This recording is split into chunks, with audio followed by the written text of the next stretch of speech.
کہ ہاں اس میں جو علم اور ہدایت سبحان کا اللہ، نور ہے سبحان اللہ، وہ کتاب سے تم نے حاصل بھائی کرنا ہے، بہت خوب، بہت ٹھیک ہے، خوب، بہت خوب۔ اور فقضا فی العطرۃ، ہاں۔ اسی طرح اہل بیت اطہار جو ہیں، امام حسن ہیں، امام ٹھیک ہے، حسین ہیں، واضح۔ جتنے بھی ہیں، ان سے تمسک بھی یہ ہے کہ صحیح۔ ان کی سیرت کو پڑھو، ٹھیک۔ ان کو جانو پہچانو، اور وہاں سے علم و یہی ہدایت کا رشد و نور اپنے ہدایت ہے، سینے میں ہمارے لے لیے لو۔ نجات اسی میں ہے۔ ہم کہتے ہیں کہ جو جنت کے جوانوں کے سردار، تو اگر دنیا کو جنت کا مزاج دینا ہے، ماحول دینا ہے، تو ان کو آئیڈیل بنانا پڑے واہ گا۔ واہ۔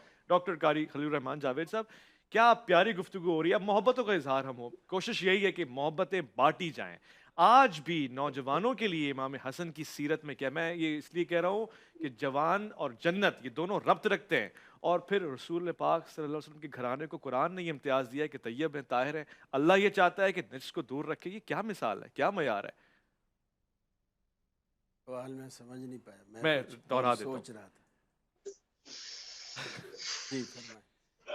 ڈاکٹر قاری خلیل الرحمان صاحب سے میں سوال پوچھوں، ڈاکٹر صاحب ایک ربط یہ ہے کہ آج کے نوجوانوں کے لیے مثال کیا ہے امام حسن کی سیرت میں، آپ کی شخصیت میں کیا اعجاز ہے جو آج بھی ہم اپنائیں؟ یعنی یہ دور جوانی کا ایسا ہوتا ہے کہ آپ کے پاس طاقت ہوتی ہے، اختیار ہوتا ہے، مگر آپ امام حسن کو دیکھیں تو عاجزی بھی ہو، انکساری بھی ہو، سخاوت بھی ہو، اور یہ معیار ہو کہ کھانے کا بھی پوچھ رہے ہیں، نماز، روزہ، حج، زکوٰۃ، سب کی پابندی، اور پھر کتنی بڑی گدی ہے، یعنی یہ نہیں کہ گدی نشین بن کے بیٹھے نکل کر خانقاہوں والا مزاج بھی آپ کے پاس ہے۔ جزاک اللہ۔ اس میں ساری باتیں تو تقریباً آپ نے کہہ دی ہیں، اور ایک بات آپ نے چھوڑ دی ہے، میں وہی کہتا ہوں، وہ یہ کہ سیدنا حسن کے فضائل اور مناقب میں یہ بات بھی ابھی سامنے آئی ہے، وہ جھگڑا جہاں بھی دیکھتے مسلمانوں میں صلح کی بات، سبحان اللہ، صلح کی بات کرتے۔ تو نوجوانوں کو آج ہم یہ بھی ایک میسج جانا چاہیے اس سیرت کے حوالے سے کہ آج جہاں بھی مسلمان دو آپس میں جھگڑا کر رہے ہوں تو وہاں بجائے اس کے کہ جلتی پر تیل ڈالے، وہاں اس پہ ٹھنڈے پانی کی بالٹی ڈالے اور ان میں صلح کی ملاپ کی کوشش کرے، اور جیسے آپ کرتے ہیں، جیسے ہم کر رہے ہیں، اگرچہ آپ کرنے نہیں دیتے لیکن میں نے ایک بات نوٹ کی ہے، کرتے ہیں۔ ویسے مفتی صاحب میں نے ایک بات نوٹ کی، میں سوال قاری صاحب سے پوچھ رہا ہوں، ہم یعنی میں ایک بچوں والا سوال پوچھ رہا ہوں، اور بہت ہی بچوں والا سوال ہے، مگر میں مفتی صاحب، علامہ صاحب جب بھی کہہ رہے ہیں امام حسن کہہ رہے ہیں، قاری صاحب امام نہیں کہتے، اس کی کوئی خاص وجہ ہے؟ آپ سیدنا حسن فرما رہے ہیں، اچھا ہے یہ بھی، سیدنا حسن نہیں امام نہ کہنے کی کوئی خاص وجہ تو نہیں؟ نہیں، کوئی خاص وجہ یعنی ہم کہیں، آپ بھی کہہ سکتے ہیں امام حسن، کہہ سکتے ہیں، کہہ دیں؟ جیسے امام بخاری کہتے ہیں، امام حسین کہتے ہیں، امام حسن کہہ سکتے ہیں نا، لیکن امام علی نہیں کہتے۔ ایک یعنی چل نہیں رہا نا، ایک کہاں نہیں یعنی چل رہا؟ رواج میں، معاشرے میں، ہمارے یہاں تو چل رہا ہے، جیسے ابو بکر صدیق کو کہتا ہے امام ابو بکر، امام عمر، کوئی نہیں کہتا۔ نہیں لیکن امام حسن کو تو کہتے ہیں نا، اس لیے کہہ رہا ہوں۔ وہ اس لیے کہتے ہیں کہ ایک طبقے کے وہ امام ہیں جو 12 امام چلے آ رہے ہیں نا، ان میں سے وہ ایک ہے۔ آپ کے بھی امام ہیں، جی جی، حضرت نے بھی امام کہا۔ دیکھیں اس معنوں میں جو آپ پوچھ رہے ہیں نا کہ کیوں، تو اس کا میں نے جواب دیا کہ ایک طبقے کے وہ باقاعدہ امام ہیں، جس طرح 12 سلسلے چلے آ رہے ہیں، لیکن اس معنوں میں ہم بھی کہتے ہیں، ہم کسی فقہ کے امام، امام ابو حنیفہ ہم کہتے ہیں، یعنی کہہ جب سکتے ہیں، امام ابو حنیفہ بن سکتے ہیں امام، تو حضرت حسن کیوں نہیں امام بن سکتے؟ یعنی امام حسن آپ لکھوا لیں، لکھوا دینا، لکھ دیں۔ لکھوا لیں امام۔ ہاں بالکل، اور میں جی ٹی وی کی مسجد کا امام ہوں، جی ٹی وی کی مسجد کے امام ہیں، لیکن وہ ایک الگ تصور الگ سے میں کہتے آپ ہیں، لکھ دیں۔ ہاں بالکل، اس میں لکھنے پڑھنے میں کوئی آج سے آپ بھی امام حسن کہیں گے نا، مطلب تو سیدنا کیوں ہٹوا رہے ہیں؟ نہیں، سیدنا امام وہ حسن، ایک میری عادت پڑی ہوئی ہے، اچھا سیدنا چلیں، امام آپ کی عادت ہے تو پھر سیدہ عائشہ، یعنی یہ ایک میری عادت پڑی ہوئی اسی طرح کی، ٹھیک ہے، واضح بلکہ حضرت کا لفظ بھی میں کم بولتا ہوں، سیدنا ہی بولتا ہوں۔ اچھا، دوسری بات یہ کہ یہ جو اہل بیت کی محبت، اور خاص کر حضرت حسن کے حوالے سے صحابہ کرام کے ساتھ، حضرت عمر فاروق رضی اللہ تعالیٰ عنہ اپنے دفتر میں دور خلافت میں تشریف فرما تھے، تو ان سے کوئی کام پڑا ان کے بیٹے عبداللہ بن عمر کو، تو وہ گئے، تو حضرت عمر نے کہا بیٹا ابھی میں مصروف ہوں، ابھی تم اندر نہیں آؤ۔ وہ گیٹ سے واپس جانے لگے تو ادھر سے حضرت حسن آ گئے اور آپس میں ٹکرائے، تو حضرت حسن نے کہا کہ آپ واپس کیوں جا رہے ہو؟ انہوں نے کہا میں کسی کام سے آیا تھا لیکن امیر المومنین نے مجھے منع کر دیا۔ اب وہ اپنے ذہن میں سوچنے لگے کہ جب بیٹے کو اندر نہیں آنے دیا تو مجھے تو بالکل بھی نہیں آنے دیں گے۔ اچھا، حضرت عمر کی نظر پڑ گئی کہ باہر حضرت حسن آئے ہیں، جی، تو وہ بھی بیٹے کے ساتھ واپس جانے لگے، تو اندر سے آواز دی کہ آپ اندر آؤ، آپ کیوں باہر جا رہے؟ تو کہا امیر المومنین جب میں نے دیکھا کہ آپ نے بیٹے کو اجازت نہیں دی، فرمایا وہ عمر کا بیٹا تھا، ہائے ہائے ہائے، اس کو روکا جا سکتا کیا ہے، بات ہے، رسول اللہ کے بیٹے کو نہیں۔ قاری کیا صاحب، بات ہے، ختم ہے سبحان اس اللہ، بات، ماشاءاللہ۔ واہ واہ، دیکھیں نا یہ اصحاب اور اہل بیت کا رشتہ پیارا ہے۔ ہاں یہ وضاحت ہونی چاہیے کہ امام حسن جیسے کہ بتایا گیا، خود حضرت عمر رضی اللہ تعالیٰ عنہ کیا فوقیت دے رہے ہیں، کیا مرتبہ دے رہے ہیں، وہ کاندھوں پہ سوار دیکھ چکے ہیں، وہ مرتبہ دیکھ چکے ہیں، رسول کس طرح سے چوم رہے ہیں، وہ گود میں رسول کے نماز اور رکوع اور سجود دیکھ چکے ہیں۔ لہٰذا اگر ہماری آنکھوں پہ پردہ ہے تو ہمیں آنکھیں کھولنی چاہیے۔ بہت پیارا پیغام دیا ڈاکٹر قاری خلیل الرحمان صاحب نے۔ ایک مختصر وقفہ لوں گا، لوٹ کر آؤں گا۔ عرفان رمضان میں جاری الف لام میم جو آپ کا منتخب۔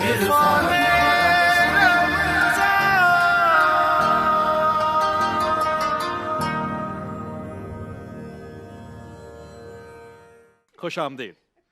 آنکھیں ہیں یا چراغ ابد کی فصیل کے، پلکیں ہیں یا حروف لب جبرائیل کے، عارض ہیں یا کول ماہو انجم کے جھیل کے، آزا ہے یا نکوش خیال جمیل کے، چہرہ حسن کا ہے یا شبیہ رسول ہے، عالم تمام نقش کف پاک کی دھول ہے۔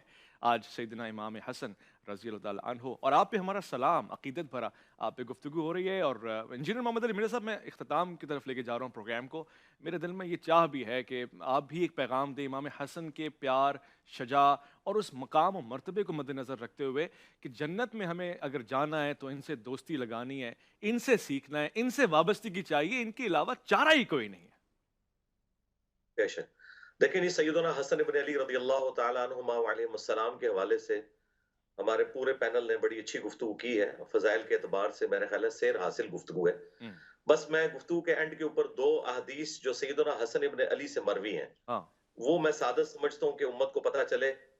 ایک جامعہ ترمذی کے اندر حدیث موجود ہے جو سنن نسائی الکبریٰ کے اندر بھی موجود ہے کہ حسن ابن علی کہتے ہیں کہ میں نے اپنے نانا سیدنا محمد رسول اللہ صلی اللہ علیہ وآلہ وسلم سے یہ نصیحت سنی تھی کہ بیٹا جو چیز تمہیں شک میں ڈال دے اسے چھوڑ دینا، سچائی اطمینان عطا کرتی ہے اور جھوٹ انسان کو بے سکونی دیتا ہے۔ بے شک یہ حدیث تو میں نے حرز جاں بنائی ہوئی ہے، اور اس کے راوی حسن ابن علی ہیں۔ دیکھیں نبی الاسلام کی وفات کے وقت بمشکل ان کی 10 سال عمر تھی، اور حدیث کیا روایت کر رہے ہیں کہ جو چیز شک میں ڈال دے اس سے پیچھے ہٹ جانا۔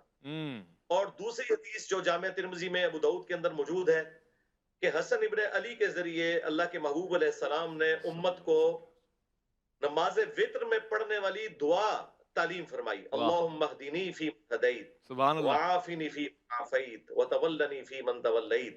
اب اس کے اوپر بات کی جائے تو بہت زیادہ ٹائم چاہیے۔ میرا خیال ہے یہ جو دو تحفے جو رسول اللہ صلی اللہ علیہ وآلہ وسلم سے لے کر امت کو ٹرانسفر کیے ہیں حسن ابن علی نے، ہم یہ دو تحفے لے لیں تو ہمیں پوری زندگی میں ایک اچھی زندگی گزارنے کے لیے بہترین چیز ہے۔ الحمدللہ۔ بہت خوب، بہت خوب، بہت خوب۔ میں مفتی صاحب سے بھی ایک منٹ کا ویو لے لوں۔ صاحب ایک بیچ میں بات آئی تھی، میں چاہتا ہوں آپ بھی اس کی نفی فرما دیں یا میری تصحیح فرما دیں۔ یہ جو کثیر الازواج کا تانا دیا جاتا ہے اس میں خیر تو نہیں نظر آتی ہے، اس کا کوئی اور پہلو بھی ہے تو بیان فرما دیں ورنہ یہ مناسب تو نہیں ہے۔ دیکھیے بنیادی طور پہ تو بات یہ ہے کہ جن کتب میں یہ بات لکھی ہے کہ انہوں نے تعدد ازواج کیا، تو خدا نخواستہ یہ کہنا کہ انہوں نے صرف اپنی جو ہے وہ خواہشات کی بنا پر کیا، یہ تو ہم سوچ بھی نہیں سکتے۔ بے شک۔ اور پھر یہ کہنا کہ انہوں نے پھر لوگوں کو زیادہ طلاقیں دی تو طلاق دینا بھی اچھا نہیں۔ تو اس کی تعویل میں کچھ مورخین نے اور محققین نے لکھا ہے کہ انہوں نے رسول اللہ صلی اللہ علیہ وسلم کے گھرانے کی نسبت بڑھانے کے لیے کچھ نکاح کیے تھے، اور لوگ باقاعدہ یہ چاہتے تھے کہ ہماری نسبت قیمتی ہو جائے، ہماری نسبت بڑی ہو جائے، تو اس اعتبار سے ان لوگوں نے اس کے جوابات دیے یہ ایک تھے۔ تعویل آپ نے پیش یہ ایک فرمائی۔ تعویل جو محققین نے مورخین نے لکھی ہے۔ ٹھیک۔ باقی تو ہمارا عقیدہ یہ کہ وہ جب جنت کے جوانوں کے سردار ہیں اور رسول اللہ صلی اللہ علیہ وسلم کی تربیت یافتہ ہے، تو ان کا ہر عمل جو ہے وہ امت کے لیے مشعل راہ ہے۔ اور آخری بات میں یہ عرض کروں گا کہ خندق کے موقع پر رسول اللہ صلی اللہ علیہ وسلم کے پاس جب صحابی آئے اور اپنی قمیص کو اٹھا کر دکھایا کہ بھائی پتھر لگا ہوا ہے، تو آپ نے ترغیب نہیں دی، آپ نے کوئی گھنٹہ کنونس نہیں کیا ہماری طرح، آپ نے اپنا کرتا مبارک اٹھایا، 2 پتھر تھے۔ تو جب لیڈر ہوگا یا جو قائد ہوگا وہ جب خود اس درجے کی قربانی دے گا تو اس کی بات میں اثر بھی ہوگا، لفظ تلفظ لفظ تاثیر سے بنتے ہیں، تلفظ سے نہیں۔ اہل دل آج بھی ہے، اہل زبان سے آگے۔ بھائی خوب، میں یہی ایک لائنر لینا چاہوں گا علامہ طیب شاہ گیلانی سے، اس کے بعد ڈاکٹر قاری صاحب سے ملوں گا۔ وہ بہت مختصر سے اگر ایک لائنر دے دیں، پیغام دے دیں امام حسن کے حوالے سے، مختصر سے طیب شاہ صاحب۔ امام حسن علیہ السلام کے حوالے سے وہ جو بات ہے، میں یہی کہوں گا کہ آپ کی ایک دعا تھی کہ الہی بکا عرفتک و بکا اہدیتا اہتدیت الی امرک ولولا انت لم ادری ما انت۔ تو یہ آپ اللہ رب العالمین کی بارگاہ میں یہی عرض کرنے کہ مولا اگر میری ہدایت ہے کسی امر میں تیری وجہ سے، اگر مجھے معرفت اور ادراک نصیب ہوا ہے تو تیری وجہ سے، مجھے جو بھی نصیب ہوا ہے تو تیری پاک بارگاہ سے۔ تو امام حسن علیہ السلام کے اس پروگرام پہ یہی میسج ہے کہ لوگوں، ان کا پیغام بھی یہی ہے کہ آؤ اپنی جھولی بارگاہ خدا میں پھیلا لو، اللہ کی بارگاہ سے رحمتیں تمہارا انتظار کر رہی ہیں۔ ڈاکٹر قاری خلیل الرحمن جاوید صاحب ایک پیغام دیتے ہیں امام حسن کے حوالے سے۔ جی بس اتنا عرض کروں گا کہ مسلمانوں کو باہم لڑانے کے بجائے ان کو باہم ایک کرنے کی کوشش کی۔ بہت خوب، اچھا پیغام دے دیا آپ نے، میں شکر گزار ہوں مفتی فضل سبحان صاحب کا، ڈاکٹر قاری ابو انشا خلیل الرحمن جاوید صاحب کا، علامہ طیب شاہ گیلانی صاحب کا، انجینئر محمد علی مرزا صاحب کا، ضمن آپ کا بھی۔ پھول پھول رنگ طبیعت یہ باغ باغ، کونین پہ محیط ہے مزاج دل و دماغ، اور جس کی مدد سے حق کی صدا برتری ہوئی، جس کی قبا کو دیکھ کے دنیا ہری ہوئی۔ یہ محبت میں پیار میں کہے گئے اشعار اس لیے ہیں کہ سبز رنگ پہچانی امن پیار فتح کی ہے، اور اس سے مراد بھی یہی ہے کہ گنبد خضرا سے پیار کرتے ہو تو حسن کی سبز قبا سے پیار کرنا پڑے گا، حسن کی سبز قبا سے پیار کرتے ہو تو عمل میں اسلام سے پیار کرنا پڑے گا، اور پھر اس پورے جہان کو سبز رنگ کا پرچم دکھانا پڑے گا، امن والا، پیار والا، اتحاد والا، اتفاق والا، توحید والا، اور رسالت مآب صلی اللہ علیہ وسلم سے محبت اور سرشار محبت کرنے والا۔ محمد علی، میں آپ کی طرف آؤں گا اور آپ ہی سے اجازت لوں گا، آپ ہی سے ہم آگے بڑھیں گے۔ میں یہ پیغام دیتا ہوا جاؤں کہ اپنا خیال رکھیں گے آپ، اور جنت کے جوانوں کے سردار سے محبت کا پیغام آپ کریں گے۔ آپ اپنا خیال رکھتے ہوئے محمد اویس ربانی کو دیجیے گا اجازت۔